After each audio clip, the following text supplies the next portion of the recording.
This is Political Junkeez with Brian Howie and London Thomas. Hi again, everyone. It's Brian Howie. Welcome back to Political Junkeez, the podcast for those hooked on politics. She's back once again. I think it's her fourth consecutive experience. So, fourth is a trend. We might not let her leave. She is the queen of Sin City. She's a proud mom. She's a very reasonable person, which is like I have her here. She keeps me calm at all times. She's a common sense advocate. Kalika Moquin, how are you? I'm good, Ryan. How are you? Thanks for having me back. And coming in on the left, but he's reluctantly on the left, and we're going to talk about that in a minute. He is a passionate politico. He's a marketing maven. He's a man about town. He is a self-described reluctant Democrat. Michael Mills, how are you? I'm excellent. Thank you so much. What does that mean? I was actually a Republican for most of my life.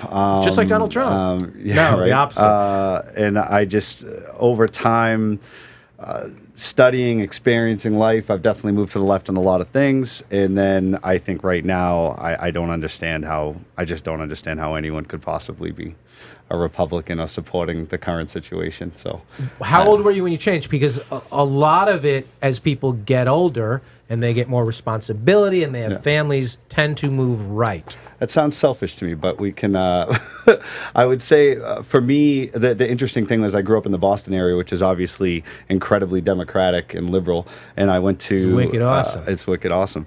I went to UMass Boston, which is incredibly liberal and incredibly diverse. And I was a Republican conservative all through that time, studying politics in an incredibly liberal environment. And I didn't go left until probably 6 years ago. So, see, I went to Holy Cross in Worcester, which was the opposite of diverse and very Republican, and a lot of those people never changed. They were like, this is my Irish Catholic view of the world, and this is all it's ever going to be. Boston and the whole Massachusetts is a fascinating political town, going back to the Kennedys and Tip O'Neill and all that. And there was a fun to talking politics. There was that old sort of Irish bar, we could debate, it goes back a long time, where a lot of the political debate would happen. It was sort of good-natured. We've lost the ability to do that outside of this show, to have good-natured debates. Has it been easier for you to have conversations the farther left you've gone?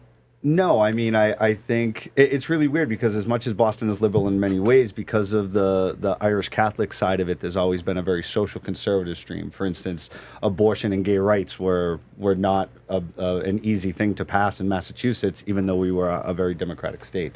So with a lot of my friends growing up, there's a lot of Trump support in the areas I'm from, and obviously they're passionate and we still love each other, but they're a lot less easy to have a reasonable discussion. It's a traditionally Democrat state, it's a traditionally liberal place. It's still very racist. It is. Boston. Definitely. It's still very relatively. If you want to list your racist cities, Boston still ranks up there. But it's still very controlled by the Catholic Church. It's still a big presence. There's a lot of Italians, a lot of Irish, and that's still and the church is generally regards itself as a liberal entity, but its philosophies on things are very conservative and very strict. And very I would say financially, socially, that side of the social side, the financial side around maybe welfare and things like that, they would consider themselves that. But they're obviously very much against gay rights and very much against women's rights. So I mean. They would probably say it a little different. They have lost a little of that power since the whole raping all the little kids thing. Yeah, I know that tends to downplay. Because I have a lot of friends who are still, passionate Catholics, and I'm like, what would get you to leave? Yeah. Like the child rape thing didn't do it for you. So what exactly would? Because I brought that up when the Catholic Church applied for a lot of COVID relief, which was insane that they got. They got it. They got like billions of dollars of relief, even though they're not paying taxes. And people were not going to leave the church on that, but I certainly wouldn't be throwing any dollars in the basket on that. When you're throwing dollars in the basket for the last 20 years, you've been paying lawyers' fees. That's essentially what you've been paying. You really have been. I mean, for me, I was never a believer, but I was an Irish Catholic atheist or non-believer, and I think there's You're paying for the social membership in a club. No, you're forced into it because you're born into a particular neighborhood. I know. I said, did you grow up religious in any way? Well, I'm not religious. I would consider myself spiritual, but the reason I'm not is because my mom was from Omaha, Nebraska, and she was a Catholic. So she grew up going to Catholic middle school, high school, Catholic Creighton University, and she had a family of there were 7 kids. They were at church every single morning at 6 a.m. I think 6 or 7 days a week. It was. My grandma was very religious, so she left that and moved to California. And she was like, the black sheep of the family for doing this. And so the way she raised us was just with no religion. And your kids, no religion? No religion, no. Just be good people, people. Yeah, exactly. Be a good person. Here's what I want to talk about. And then calling in shortly is musical artist, reformed Pussycat Doll, and political commentator Kaya Jones. And she's going to have something to say about this. But here's what I want to bring up. About a week before we recorded this, there was a situation on with Maria Taylor, who is a sideline reporter for ESPN. And she wore on ESPN, she's beautiful, tall, black woman, wore kind of a avant-garde outfit for sideline reporting. It was like a leather top. And a local DJ in Chicago commented that, is she covering football or is she reporting for the AVN Awards? Okay? He got fired for that, which it wasn't part of his job. He made a comment like that, and it was called sexist. Now, Maria Taylor's very talented. She should be, get to the props to her for keeping the job she has. A big part of why she got that job is because she's beautiful, okay? Prior to doing that game that night, she tweeted out or Instagrammed out her OOTD, or outfit of the day, clearly making her appearance and what she was wearing part of something that she wanted talked about. So the fact that he commented on it, are looks fair game to comment if they're part of the reason why you... Do you want me to answer this? Yeah. Okay. Because you have looks and you get gigs. Yeah, I think that people are way too sensitive these days. I'm not in support of the cancel culture. I think it's ridiculous that he got fired. I think people are entitled to their opinion. That said, I think there's a fine line between voicing your opinion and just being mean. I think if he said she's ugly, that's something really mean. Right. But he didn't. What if he said he wouldn't have gotten fired if she said she was ugly? Yeah. Because that wouldn't have been perceived as sexist. If he said she's smoking hot, that's going to get her fired. Yeah, doing a joke and it looks like something you'd wear at the AVN. To me, that's not a big deal. I don't think that he should be fired for something like that, and I'm absolutely against the cancel culture. But I would say, for someone to push back on him for taking it to the AVN level, it was just a bad joke. Yeah, but it's like why does a girl, and I didn't see what she was wearing, but why does a woman, why does it have to be pornographic? Because the cut was what? It was leather and zippery. Leather. It was a little, that's and AVN? but a lot of women made the same comment about her outfit. Now, what if he said, "Oh my God, she's so hot. I wish I was in bed with her right now," making sexual comments about her? He's probably getting fired for that. If he says I find her really ugly, he's not getting fired for that. So she has the job because she's hot. If he acknowledges that she's hot, he's probably getting fired. If he says, everybody thinks she's hot, I don't think she's so hot, he's not getting fired. Well, so my whole thing is my thing with this is I again hate cancel culture, but I also want somebody to have the freedom to say, I don't want this. I don't. This was a stupid comment, and I just don't want to deal with someone that makes a comment that I find to be stupid. Then don't be on social media. Oh no, that's the home. And don't post a picture of your outfit if you don't want to draw attention to that. So there were probably 10,000 negative comments to him. That's part of being in show business. That's part of being a personality. It's like when somebody says, Hollywood is not fair because they won't hire older actresses. Well, most of the actresses that are saying that were women who got hired mostly because they were beautiful in the first place. You don't hear Kathy Bates, no offense to Kathy Bates, she's wonderfully talented, but she's not getting the jobs because of her looks. She doesn't complain about a lack of work. It's the ones who, I got a lot of work because I was good looking first and then also talented, who are complaining about the unfairness of the game that you had a huge advantage of over the time. So, pretty girl, it giveth and it taketh away. But the idea that we can't talk about it and we can't acknowledge it or comment on it without it being sexist or crazy, you're going to lose your job for it, seems nuts to me. Yeah, I don't like that at all. Yeah, and what if it was the other way around too? Like I always think of that when I hear people being outraged by something. I'm like, okay, well, what if it was flipped the other way around? If a woman said Troy Aikman's getting really fat, people would laugh. Yeah, if women said something sexual about a man, I think nobody would think anything So of if we it. were going to try to create some sort of example, it would be, oh, is he going to be posing for Playgirl tonight? And I don't think she would have been fired if a female was to say something about Troy Aikman like that based on him wearing something. Well, that's the thing. Yeah, so I think there is a double standard right now. If you want to be treated as equal, which is part of it, sorry, you got to take the shit. Yeah. You know? And if you're like, well, she shouldn't have to take the shit because she's also talented and she's beautiful. Yes, she is. She still leapfrogged over a lot of fucking people to get the gig because she was beautiful. Yes. So, you know, you got the perks and you're going to have to take some crap for it. But this idea was he that fired because of her? Yeah. No, she singled him out. Oh, she attacked him and said that he should... she singled out him. Okay. Your sexist got all of her media buddies to try. Then 1 week later, same reporter fucks up her NBA All-Star ballot or her All-NBA team ballot and left off Anthony Davis, who was clearly good. And Doug Gottlieb, who's a male commentator, said, I get that she fucked it up, but why does she even have a vote? Which is a reasonable question because she's been covering the NBA for like 6 months, 1 year, and why does she have a vote? And that was looked at as sexist. If a man fucked up the vote and they had very limited credentials, they would also hear, why do they have a vote? So if you want equality, and I get that you deserve every equality, you got to take it all. Mm-hmm. You got to take the shit too. I would like to see a situation where she probably handles the situation a lot better. I would like there to not be cancel culture. I think to play a little bit of devil's advocate, it is a situation where you had decades of either women not being able to be involved at all or having to deal with guys purposely being naked around them and you know, sending dick pics from Brett Favre style. I mean, they've dealt with a lot. I don't know exactly how she handled herself, and I get what you're saying that she puts herself. But the one who you know, I know Jen Sturger. Yeah. Who got the dick pic? Yes, don't send the dick pic to Brett Favre, but she got her media career from flashing her boobs at a Florida State game. Yeah.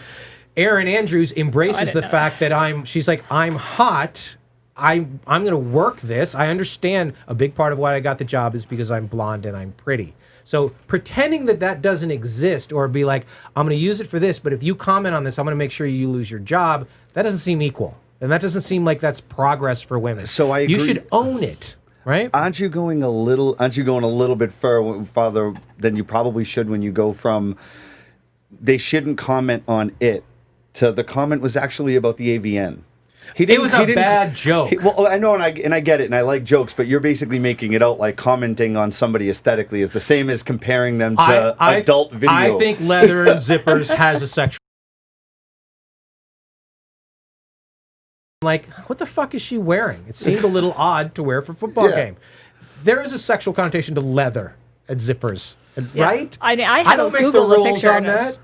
I watched Yellowstone the other night, and all those guys are in leather, and I wasn't thinking about them sexually I at all. agree with that. It's because they didn't have the zippers. I get that. It was a bad joke. And if she had thigh-high boots on, you know, you brought up the ugly thing. Tony Kornheiser a couple years ago made a comment about Hannah Storm, who was wearing a skin-tight mini skirt, and he's like, she's too old to be wearing that. She's in her late 40s or 50s. She's too old to be dressing like that. And that was a colleague, somebody he worked with. I thought that was downright mean. Well, it's hurtful. Hurtful, right.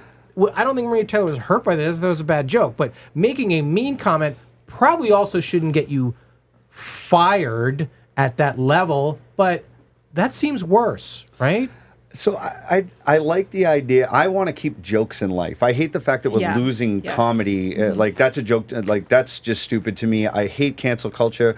But I also think that there is something to be said that a woman should be able to go on TV and dress nicely without somebody feeling obligated to take it beyond the fact that, wow, Kalika, you look great today, without going that next level that sexualizes it in a way that's way beyond. Then stay off social media if you don't want that. No, I'm not saying I don't want it, but right, I mean, but that's gonna we all should be able to do that.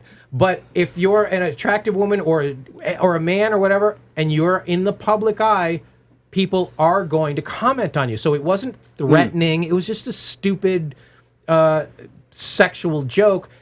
They didn't work together. He wasn't at work when he made the comment. Yeah. He was just sitting at home drunk, 60-year-old man, probably never saw leather in real life before, probably never saw a tall, black woman on his television before, and he just made a stupid comment. The fact that people can lose their livelihoods now on ease of that, because I don't know where you walk back cancel culture. The fact that comedians now have to scrub their joke history, you can't work unless you're, Dave Chappelle. You can't say anything, and you can't do anything. And if we're going to invite commentary, I think we have to invite all commentary. Yeah, I mean, I think everyone needs to sit down and drink some tequila or wine and binge watch Dave Chappelle. Like that's what this country needs right now. Can you be complimented by a stranger, or do you instantly, if somebody reaches out to you on social media and they say, hey, I saw your pictures, I think you're it takes a lot to offend me. Pretty, if they say hot, is there a word that's like it crosses the line? No, I don't take anything personally. I really don't. That's just me. Do you also get flattered? Can you be flattered? I really don't take that personally either. See, we've lost that tool as a men too. I ask a lot of women this all the time. And I say, how many of you want to be called pretty? And a lot of them are like, no, that's boring. That doesn't have enough personality. That sounds like you want to go to dinner with my mom or something. How many want to be called beautiful? Well, you don't know me well enough to know if I'm beautiful. How many want to be called hot? Well, and then a third of the people are like, no, you don't want to be hot because that's a sexual thing. So the guys are then like, we've lost the ability to compliment, which besides tequila, that's all we had was compliments and tequila to get anywhere, We've definitely that is definitely the reality, and I agree with you on that. And where I find myself is I say you look very nice, and I think it's sad that we're in a spot where a small misstep in choice of words can create this terrible negative situation. But I do understand that, she might be like, nice. I spent $500 on this outfit too. I want to see her look fucking hot. Yeah. We can't go right either way. Do you have a preference in if somebody says calls you a girl or a woman? Do you care? No. If they're like, I was out with this girl, or this girl helped me with this, or do you want to be a woman? Oh, I don't care at all. It's a huge problem for guys. Generally, the women over 70 want to be called girls. They love it. The women who are 23 are like, you bet I'm a woman. I try to call women, but I mess up and call them girls sometimes. I'd like to think it's not that big of a deal. I know. I like to think it's not that big a deal. It's a huge deal. Speaking of a huge deal, we brought her in here on the Political Junkeez global satellite network. She's a musical artist who somehow transitioned into being a top political commentator. I've seen her on Hannity. Kaya Jones, how are you? Hi. Okay. How are you? Now, how did that happen? How did you come from singing and dancing to having your opinion heard by millions? I wore a T-shirt and showed my support for. I was you were saying showed my what, and then what support? Oh, and what? So explain that. You wore what T-shirt and what happened there?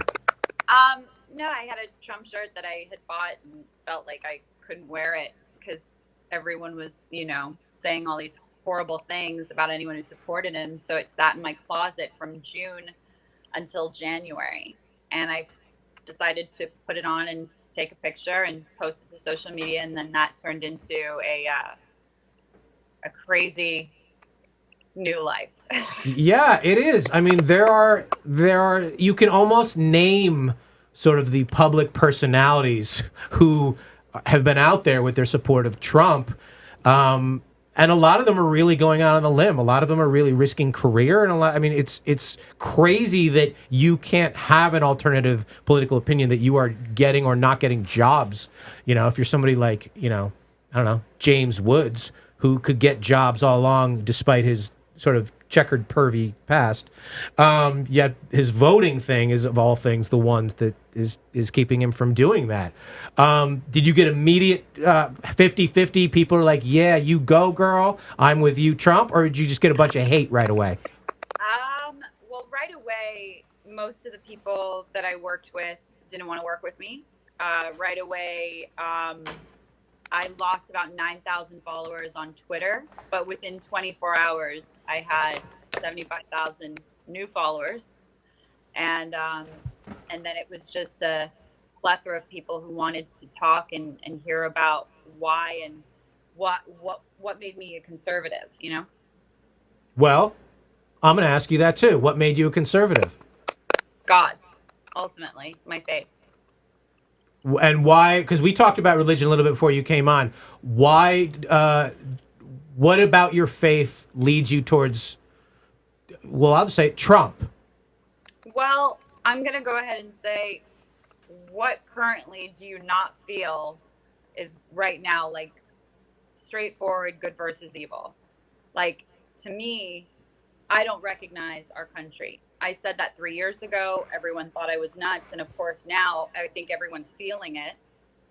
Are we all seeing it now? So maybe I wasn't so crazy to feel that you either have a moral compass or you don't. And this isn't about the perfect person. I think God qualifies those who he calls. It's not about being qualified to just jump into action. And I think we've elected a lot of people that have, you know, set the tone and they fit the mark and they dress so well and it's perfect. But ultimately, there's things that haven't been fixed. And so is it about someone being perfect or is it about someone that you think is going to do the right thing? I wasn't voting for him because I thought he was going to be my buddy. I voted for him because I thought he was going to be, you know, a good person to go up against what we needed. So this is a great question, I think. So if God's looking down and we have these serious issues in the country, and he's tapped Donald Trump to come in and fix them, we're having racial unrest. There's all of these things happening, and Donald Trump's going to post white power videos because that's what God would want him to do. Because that is going to help. Here's what I here's what I say to that. What? Hold on. Here's what I say. First of all, racial unrest long precedes Donald Trump. But what I have to say about the logic that I've heard into why the evangelical community has embraced Donald Trump is that he gives them. He allows them to have a voice, and he recognizes that they're not, not every group does he sort of give equal thing to, but he allows them to feel empowered in their belief, and there's something sort of validating about that. And a lot of groups want validation above everything. They want to know that their voice is being heard. Is that a fair way to describe it? I wouldn't say it's about just our voices being heard. I would say that, we had 2,300 people that go missing in the United States every day, 900,000 each year, and no former administration that did anything. And he's not getting any credit for what he's doing currently in regards to human trafficking. And if that was the only thing he did, that would be enough. We're talking about a pandemic that's killing 1% of the people that get it. So is 900,000 Americans each year not enough? In my opinion, I think it's more than just giving our voices to be heard. I think it's about actually doing the right thing. And if we can't protect children and people, that's a problem. But your support for him preceded him doing anything on trafficking. Because that's a fairly recent development. You go back about 2 years on your Trump support? I go back. No, I first time I voted for him. That was in 2016, and in 2017 they started with the trafficking issue. Have you met him? Yes. Back how long ago? Like, did you meet him back in the day? No. I recently. I've been in rooms with him, of course. For different birthday parties for Kimberly Guilfoyle or what have you, but never met him until recently because I serve on a board for him, and so we were brought to the White House. And the thing that I'll say about that, most politicians, I can't vouch for Nixon, but if you have ever met Donald Trump, Bill Clinton, George Bush, the one who is surprisingly the least charismatic and charming in person is Barack Obama. He's very reserved and thinks about it and everything. The rest of the guys, the media who covers Trump on a regular basis, the ones who travel with him, off the record, they're like, we have a ball with him. He's fun on the plane. He's open. He's a big personality. Yeah. Barack never trusted the media to sort of do that. There was always sort of a distance. He was always sort of quiet and reserved. Bill Clinton was the same way. A lot of them who reporters were around him, like, I couldn't help but like him. I couldn't help but like George W. A lot of them secretly do like Trump, the person, when they met with him in person, which people always find that hard to believe. I've met him many times until he I had sort of a business falling out with him. He's a very charming guy. He's a TV personality. I get it. I don't think there's any denying. There's no denying that Donald Trump has been an amazing self-promoter his entire life. He's marketed his brand and represented his brand perfectly, I would say. I think there's no doubting that. But I think looking at the trafficking and all of this, I mean, it's all, to me, I see it as very important work, that it's great that it's being done, but you really start diving into his stances on immigration, how he treats people that need to go to immigration courts, and the rules that he sets up around that, and it's not conducive with success on trafficking. This isn't a massive he woke up one day and wanted to do everything he could to stop trafficking. That's the furthest thing from the truth. Can I interject for a second? Absolutely. That's why you're here. Yes. No, the biggest issues, and this has been a consistent issue when it comes to Homeland Security, is the issue with our border, because there are children that are trafficked all the time, and that's exactly why the border issue has been an issue. It was never about racism. Absolutely not. So it was all about human trafficking. So if we close the border and we care about people being human trafficked, so that means we don't care about them until they get across the border. It's all about human trafficking, but we got to close the border so that they can't be trafficked here. I think we take care of it here first. But let me switch gears on it while I have you here, because there's something I wanted to ask you. You were a little bit ahead of your time on I'll say the Me Too stuff, because you brought up that you felt very, for lack of a better term, sexually exploited in your Pussycat Dolls time and around that time. Do you feel validated by sort of what has happened since then? Because you were hugely criticized, but now it's sort of come around to, like, you know what? I think she was right. Well, for me, it wasn't about, it was actually what I went through. It wasn't about feeling sexually exploited in that way, because, as a performer, there's things that I wear on stage that necessarily have been scantily clad, if you will. So I'm aware of being a woman and embracing my sexuality. The difference is that when you're going through financial, mental, emotional, and then sexual abuse, that's a whole nother ballgame. So I spoke out about it. No one wanted to listen. I definitely did not jump in with the Me Too thing. That I didn't know that was even taking place. And once that was a part of it, people were attaching me to that. And I was like, well, yeah, I think there's a lot of women in the industry that go through this. It doesn't have to be out of Me Too. This is a serious issue. And unfortunately, it's not just about being talented and pretty or having a skill. It's also, how far are you willing to go? And some people use that against artists or people that are, in a weaker position. I think it happens in all businesses. I definitely think there are good people in our industry, and I've met so many.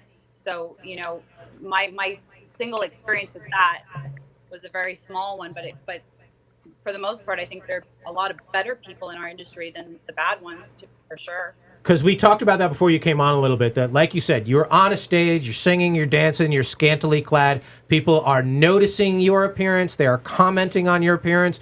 What is the line where you're like, this is crossing? When it's, what is the line at that time in your head, or even now?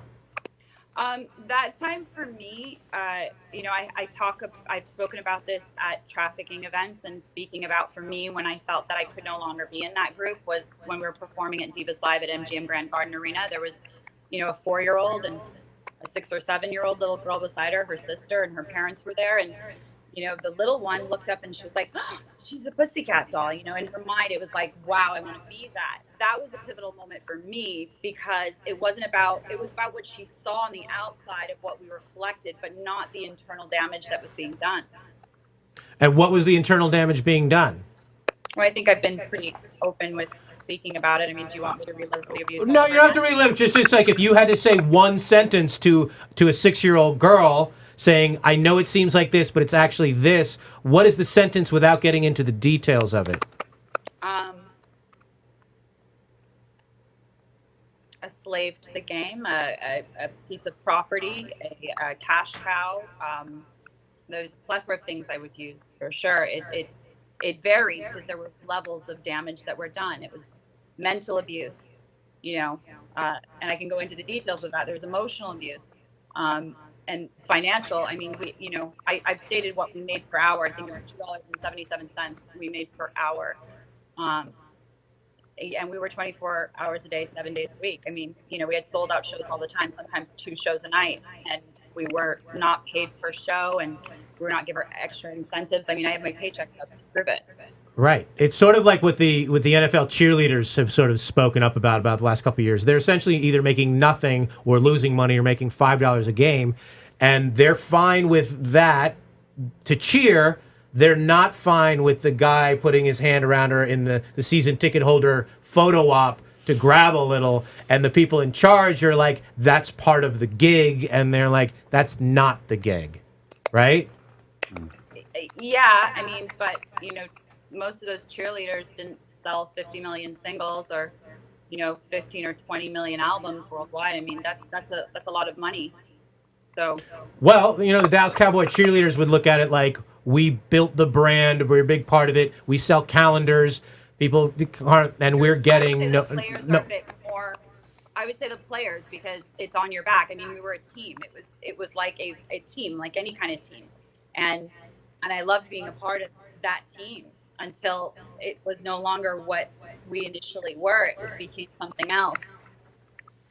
But when it's something else, the people who own the team can say, like, we'll just find somebody else on the team. Oh, 100%. Yeah, it's a weird balance. I want to talk about the election coming up for a second, because the result of the election most likely won't happen on election night. The way that we've opened this can of worms on mail-in balloting, and some of the states have been like, well, we have 2 weeks to receive your balloting. What do you think election night 2020 will look like? He's declaring victory no matter what happens, and he's doing it on election night. He's going to declare, right. I think that's... He could lose 40 states. He's saying he won on election night. Right, Kai, what do you think he's going to lose 40 states? No, but what do you think election night is going... It doesn't matter. He's going to say he won no matter what. And I think that would be smart. I think it's smart to say that. What do you think election night's going to look like? Are we going to be looking at like 20 states and trying to guess? Like, it's going to be different from any other time, I think. I think, I think America, in 2016, how you knew, in my opinion, how I knew he was going to win. Not only because he had like the most charismatic energy and he was just an incredible, when it came time to the debating, it was strong. I knew he was going to win when you didn't see anyone on social media posting about Hillary Clinton, because there were a lot of people posting about Clinton. And those that didn't were probably voting the other way. Also, you didn't see stickers on cars. You didn't see signs in the front yard. It was a very different kind of election. And I think this time you're going to see a lot of the silent majority. We were 64 million last time. I do think there are more libertarians. I think there are more people that are Democratic. I agree with that, but because of the way we're actually handling the voting, the actual votes will not be in on election night, which opens up a giant can of worms from each side. I think there's a scenario where every state that comes in early, one of the two candidates wins. Either one of them is going to get at least a temporary moment of euphoria, and then it's not even going to go bad over a couple of hours. It might go bad over a couple of weeks, and then into the courts, and then all that thing. We really have a dangerous situation coming ahead. I think so. For me, it's a really interesting situation because I've never voted for a Democrat in my life. Never once. And I'm not. And this is the one you're starting with? And I'm not happy about it at all that I have to go and vote for Joe Biden. It's pretty disappointing to me. Did you vote for Trump in 2016? No, I did not. And I actually argued at length against why you shouldn't vote for either one of them because they both suck. And I didn't vote for either one of them. And you know what? It was honestly, it was a mistake. I never thought that he could possibly be what he is. But I would say this. Let's just keep in mind on 2016 that we're talking about him winning the Electoral College by 80,000 votes in 3 states and losing by 3 million total votes. Let's not make it out like that you could have possibly felt some groundswell that no one else saw. Well, he lost the total vote and only won by 80,000 in 3 states. You know, pre-COVID, I think there was no question he was winning this time around. And I think, you're talking. You're talking about, especially when he's saying that, it's like, okay, well, New York and California already give a massive lead. So New York and California, you see where they are right now. They're not doing so well. So why should they dictate the other 48 states? That doesn't make any sense. So I agree. I'm not arguing the electoral. I'm not arguing the electoral college. The electoral college is one thing. But when people say Trump didn't expand his, I'm going to go back to pre-COVID. Pre-COVID, the argument that Trump might not win was that he had not really expanded his base. The counter to that was he had the support of the Republican Party and all the machinery that came around that he didn't necessarily have the last time around. The last time around, 2016, it was sort of a one-man show with a little bit, and he pulled it out. Having the GOP behind you was a huge deal. Now, COVID did get that off track or whatever, and who knows what will happen over the next month. My only point is the way we're handling this election, not knowing who won on the night of the election is going to open up 3 days, 60 days of chaos. Yeah. Kalika. Yeah. I mean, it's Becky, who was on the show before, we were talking about getting a hotel room at Red Rock that night just to be out of the neighborhoods, because if they do announce Trump winning, I feel like there's going to be a lot of unrest in the streets. I mean, it could be the other way around too, but I think more if Trump wins. But when you say that, and now that we're actually looking at mail-in voting as being the way it's going to go, I don't think we're going to know on election night. I don't think we're going to know on election night. We're definitely not, which is a weird thing. It opens up both sides to being like, wait, what happened in the last week or 2 weeks? It's going to be a strange situation. Has your support, let's just say now versus 1 year ago, Kaya, are you more firmly Trump or less Trump or the same? Well, I think at this point, I mean, I got to go with ultimately may the best man win. Okay. And so Biden, in my opinion, is not who will end up being president. And so then that's not fair, because there were a lot of great contenders that came up that I think a lot of people would have had a better option with. And so ultimately, the proof is in the work. And so if Trump continues to do a good job, if he handles some of the unrest that is going on in some of these cities that are having issues, which I do think he's going to do before the election, and he pulls out a healthcare plan, I think it's going to be a no-brainer. I think this is going to be 1984 all over again with Reagan. I think it's a very similar map when it comes to the electoral. Wow. That's what I believe. Well, you think the way I do, that it's really about, because most people feel we're not getting Biden for 4 years, whether that's right or wrong. A lot of people. So a lot of people think it comes down to Trump versus Harris. Is that the way you're looking at it? Yeah, I think a lot of people look at it. Do you look at it that way, Michael? I just think it's really strange to hear that Biden, who's seemingly probably in better physical shape than Trump and is maybe 2 years older than Trump. I just don't think how is he definitely dying and Donald Trump isn't? I don't think he's dying. I don't think he's passionate about the gig. I don't think he wants the gig. I don't think he wants 4 years. I think he's perfectly comfortable walking away regardless. So Trump versus Harris, have you thought about that? I do not like Kamala Harris. But one thing that the bar is just set so differently as far as I'm concerned. Obviously I don't know, we have a time here, but the Senate Intelligence Committee just released their report on Russia, and it's more comprehensive than Mueller. And you just have all of his people working with Russia. Then you have Woodward's book come out, and he has audio. And he's talking, and Trump openly lied about COVID, and people are considering voting for this guy. China wants Biden to win, and Russia wants Trump to win. That's been going on for 100 years. No, I didn't say that. in the report, it said that they were providing their internal polling data to Russian intelligence. That's not the same as Russia wanting him to win. But I don't care. But do you care? Do I care when somebody works with a foreign government? I think we all do. Oh my God! I think every candidate since the dawn of time. Khrushchev used to refer to Khrushchev used to refer to Kennedy as my president. Kaya. Yeah, I think if this is a Harris-Trump situation, you need to kind of take a look at who she would probably then, pick as her VP. Would it be a Newsom? Is that something that you guys want? I think. Oh God, that just made me queasy when you thought about that. I didn't even consider that. I didn't even consider who Harris's VP. Oh my God. Have you thought about? That's true though, because I looked at it like I think a lot of people would be very comfortable with Pence. Would you be comfortable with Pence? I mean, right now, right now, Pence I would take any. Pence or Biden? Oh, Biden over Pence all day. I like gay people. Pence or Harris? I like gay people too. You sure? Yeah. You like Pence or Harris? Harris. I mean. But how does he's anti-gay. He's very religious. Well, if that makes you anti-gay, then you should be less religious. I get that, and I'm not saying anything. But if you want to say like the two most anti-gay pieces of legislation that have come about in the last 50 years, both came out of the Clinton. Oh, absolutely. The Don't Ask, Don't Tell, and the Defense of Marriage Act. So and Obama was gay. So I don't.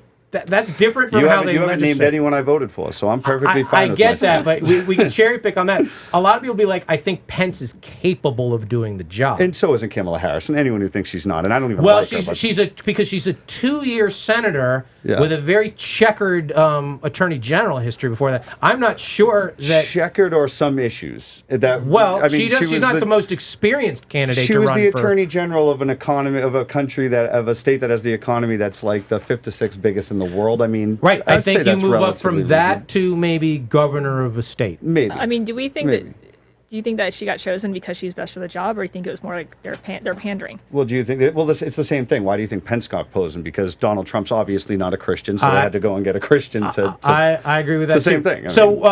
Kai, what was your voting? Say 20 years ago. How can you say that? You don't know that. Know what? I'm just saying in regards to his last statement, like you genuinely don't know that. I would never talk about someone's faith, especially when you have no idea what it is. But I can tell you here now, I personally know pastors that advise this president and who have prayed over him, and there's nothing about him in being straight in front of him with a group of women. I never felt for a second that he was checking us out or inappropriate whatsoever. Well, could possibly. See, I would be insulted by that. I would want to be checked out. It was refreshing. It's what we need. We need more strong leading men and less, Can't we be a leading man and check you out? Can't we have both? Can we check you out, respect your opinion, all of it? Can't we have all of it? Why do we have to pick and choose? Of course. I'm just talking about that individual because he said, there's nothing about him that's Christian. I think his stances are taking a pretty strong notion in what he's doing when it comes to, fighting for freedoms, whether it is the LGBTQ community, which he has a backing like no other. I don't know if you're paying attention to what's going on with Trump, but the gays are coming out for Trump. They just launched their coalition. So I don't know. And the black community is more heavily Trump than I think people believe. Yeah, it really is. It's not about keeping people oppressed. It's not about people in this mindset of not rising up and grabbing the brass ring, no matter what you are, come from, or anything indifferent. I mean, it should be about always the proof is in the work. It shouldn't be about skin color. Well, because I'm white or mixed or whatever, then therefore someone who's the same, we think the same because we all have one thought. That's actually the most racist thing to say is because someone's white or because someone's black, therefore, or they're Jewish or they're Christian, so therefore that is bigotry. But do you believe that right now in America, everybody in the eyes of the state is afforded equal opportunity? Do you believe that that's currently the case in America? Way before Trump. So I'm not blaming. It's not. Well, that's actually the thing. A lot of people are denying that issue. I know. It's not about blaming But they Trump, are headed in the right direction. Gay rights have never. It's never been a better time in the history of this country to be a gay person. ever. Yeah, but shouldn't we kind of get to the point where we just demand that there is just an end to state, like right now? If that's a state. I mean, take it up with Alexander Hamilton, because that's a state. That's the way this country is set up, that there's states' rights and laws and all that. But generally speaking, if you're talking about civil rights for LGBTQ, or if you're talking about for women, if you're talking about it is never, and I'm not saying Trump pro or anything on this, it is headed in the right direction. We've made more progress on these things in the last 10 years than we did in the previous 200. That's like walking up to a black person in 1910 and being like, well, at least it's not 1850. Like, it's like you're an American. You're an American citizen. You deserve the same things that I get. So what change would you make if you could wave your wand for minorities? Okay, so the very first thing that you do is you get rid of the property tax funding for public education. I have twin nieces that go to one of the best public schools in America, and it's about 15 minutes west of Boston. If you drive 15 minutes east... That's a state of Massachusetts thing. Well, that's public school. That's how public schools across the country are. I get it. I'm talking about from the presidency. The president loves to use the bully pulpit to make sure that funding from any funding that has to do with things... Hold on, Kyle. Bully pulpit's not a bad word. I'm going to give you a second. So one thing, though, that the federal government can change for minorities or equal rights right now, what would that thing be? One thing for the federal government that the federal government, the president or the federal government, you're like, they need to do to make rights But they equal. can do this. They have a Department of Education. The Department of Education, our education system is local and state. It is not set up that way. Yes, so they can absolutely, he's doing it right now. He's saying, I'm not going to, if you don't do this thing that I want, I'm going to withhold federal funding here. I'm saying that you don't do that. And that was a toothless threat. Because that funding is so minuscule. Department of Education. But they can do things. They do so. So the federal government could do things. So My first thing is education reform would be number one, and I think the war on drugs would be number two. I mean, ending the war on drugs is absolutely a federal piece, and I think you do that tomorrow. It is obviously a loss, and it makes life miserable for inner city poor communities. Okay, you're right, but that preceded Trump too. Yeah, this isn't. I'm not I'm talking about federal Trump, government. But so when I say things are going in the right direction, well, it's not 1910.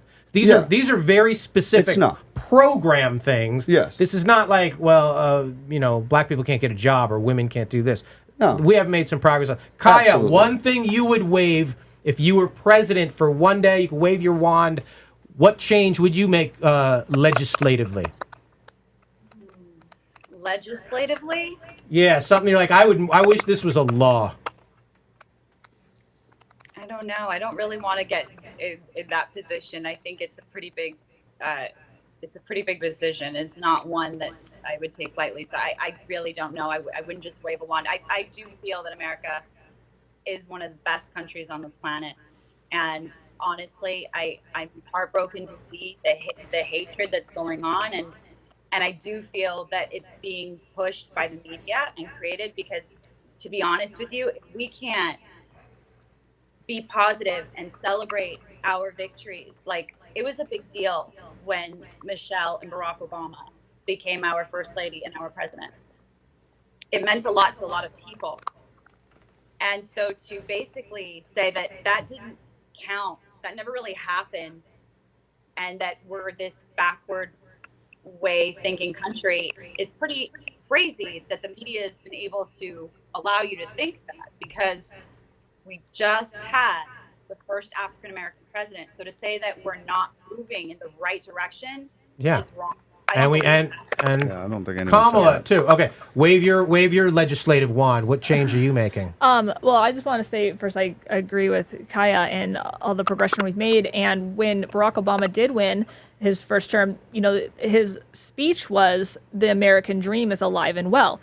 He is living proof of it, and his wife is living proof of it. And now you fast forward to 2020, and you have people boycotting the 4th of July, saying that the American dream is dead, that minorities can't have the same privileges in this country as non-minorities. So I have a big problem with that, and I do think that people have just quickly forgotten that we did have an African-American president for 8 years. So as far as I think that people really need to start appreciating this country they live in. Maybe they need to travel more to some third world countries and see what oppression really looks like. Oh, that's true. And that's like on the immigration thing. Like try getting citizenship in a different country. They don't want us either.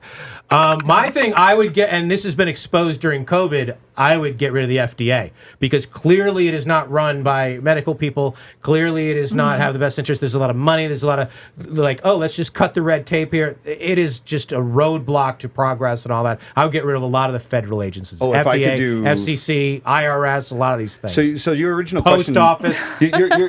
Your question to me was about race. If I could do anything for the... To improve race. If I could improve the country in any way tomorrow, it would be to get rid of money in politics. Everything that we have right now, like we can't even have honest discussions between Republicans and Democrats right now because they're basically bought and sold by special interests. How do we get rid of money in politics, though? We actually tried. We came at least relatively close with Citizens United, but it didn't. The right didn't. The right said that was an attack on free speech. All right. Well, I'm going to ask you a broader, more hopeful question. Okay. The thing we need to do better as a society is what? We need to demand leaders that bring people together instead of throw hand grenades into the middle of discussions. Well, how do you do it? I mean, you vote for Joe Biden, unfortunately. Trust me. I mean, we literally have a guy who's in charge who's throwing grenades, and we're like, why is the country falling apart? I agree that Joe Biden, if elected, would move right to the middle. Yes, and unfortunately, we need that right now. He might even be to the right of Trump when it comes right down to it. I don't even like Joe Biden. He will be. If people could count on him for you're going to do the 4 years, Joe? Yeah. I think a lot of people would sign up for that. I think the Kamala thing scares a lot of people. I think this is crazy to think that this is a conspiracy, that Joe's going to get elected and step down to give it to Kamala. Like, I don't think he wants the gig. It's a shitty job, you know? Props to Trump for wanting it, I guess. Yeah. He gets paid. It's a job. Kaya, one thing one thing that you think we all need to do better as a society. Turn off your television. Turn it off. Stop listening to the noise and the insanity that does not exist. It's creating systemic racism. Can we watch sports in Bravo? You know what rhymes with insanity? Hannity. Down any street, hating any human being. I never have and I never will. And so to say that that's how people are, I think this is fueling and fanning some serious division of divisiveness. And I think if you turn it off and start enjoying your life and going out and helping your community in whichever way you can, this is about every American coming together and doing their part. This is not looking to Washington and one guy. If you think one guy is going to fix this overnight, you're deluded. Oh, no. Okay. It's just every single person that has to do their part. The problem is that people are waiting for Washington to bail everyone out. Well, I'm sorry, it doesn't work that way. We have to all fight for this now. This is now like... Show us all what you got. You know, we agree to disagree, and let's try to heal what's going on. Because if we continue this insanity, we're going into a civil war. Okay, one thing we need to do better as a society. I think we need to treat each other better and stop being so judgmental. I mean, you look at any news story that's shared right now, it could even be like a story that's heartbreaking, like a parent left their kid in the car and didn't realize that, and the child passed away, and you look at the comments section and it's just like pitchforks are out and everyone's just attacking, this is like the most horrific situation you could ever imagine that parent being in, and all you have is hundreds and thousands of people saying, lock that person up, that person deserves to die. It is horrible, horrible things, and I think that we need to do a better job of being more compassionate and understanding and less judgmental as a society. I think that the one thing I think that we should do and could do if I was in charge, the way every other major country in the world demands sort of mandatory military service for a year or 2 or 3 or whatever, we should have mandatory 2 years of civil service in some way. Some sort of volunteering, some sort of project, whatever. Mm-hmm. You come out of college, or you come out of high school, before you get into life, you do 2 years of something that is going to contribute to your community. I think we'd be a lot better off if we did that. You a communist. I love that. No, because they're not paying you for that. It's just it's tough to get a job anyway at 21. Go do that for 2 years instead of traveling the world. All right. The last thing that we ask everybody who's on here, the thing I regret or was wrong about is what? I argued against voting for either Donald Trump or Hillary Clinton in the last election. If I could go back to do that over again, as much as I despise Hillary Clinton, it was an absolute mistake. This guy's a disaster. What state were you voting in? Nevada. Oh, it wouldn't have mattered. Yeah. All right, Kaya, the thing that you regret or were wrong about? In what ever. Capacity? Any capacity in life. Could be like my 4th grade boyfriend, anything. The outfit you chose. There you go. Okay. Now, one regret or one thing you're like, you know what, I was wrong about that. No, because I like to live my life in the moment, and however it goes, just keep moving forward. Don't live in the past. Well, we learn from the past. Yeah, but don't live in it. Oh, I'm not asking you to live in it. I ask you a 30-second question, and then you can move on. You have no regrets. I don't regret anything. I don't regret anything. No, I don't either. I'm wrong about some things, but I have no regrets. I don't regret anything. I have no regrets. I just feel that you just got to keep moving forward and do better. You get to do it again, Kalika. I don't know if I have anything left. She's done the show 4 times, and she has only 4 things she was wrong about in life. One thing that I feel like I was wrong about for sure, and is depending on other people for my self-worth or happiness. I think for a long time, especially in my 20s, I looked for validation, whether it be like from a boss or in a relationship, and I was only going to be happy once I was in that relationship. I was going to be happy once I was in that job. And now I've really come to peace with myself and found out that has nothing to do with outside influences. Yeah. So I was wrong to think that therapy was for fucked up people. I should have gone earlier. I could have said that one too. Much earlier. I think we all need therapy. So I regret not being open to some professional help a little bit earlier and prescription medications. All right. Final thought. I hope that everybody takes a deep breath and steps away. And I think it's important to stop using the phrase civil war. We need to walk people back, even from just using that when we're having these discussions. Like both sides, we need to come away from that as even something that even gets talked about. Yeah, the reactions cannot be, let's go to this place right away. If this happens, that's going to happen. I know. Kaya, final thought for us. Well, yeah, in that regard, I mean, because you can see all the Republicans in the streets. I mean, in my opinion, final thoughts are turn off the news, get activated in your community, and get out and vote. Every vote matters. And I don't want our country to be this divided. It's the furthest thing from what I want. But I think what's going on in these cities currently is a disgrace. What city are you in right now? Oh, actually, right now I'm in Massachusetts. Oh, you are? Where? Boston. Oh, there you go. Can you go out to eat in a restaurant in Boston? Can you go inside? I just got here, so I don't know yet. Oh, all right. Well, you keep us posted. You can. Thank you, Kaya. You were wonderful. Final thought, Kalika? Yeah, I just think we need to do better as a country and taking personal accountability for our actions and our thoughts and how our life turns out. I just think we become a society of everyone is blaming somebody else for what's going on in their life. And you just see it everywhere, and this just victim mentality is growing. And I don't know if that starts like at a young age, just turning off the news or reteaching lessons in school that really addresses that. But I think we have a really big victim mentality issue right now in America that is unprecedented. I don't think we've seen anything like this. I don't know if people need to go to the army for 2 years, like you said. Army, therapy, whatever you want. But you're right. Personal responsibility. Take ownership of everything. And whatever your opinion, feeling, political alignment is, it might change. The day's not over. Like, share, subscribe, and please review, as always, Political Junkeez. And we will see you next time. Thank you.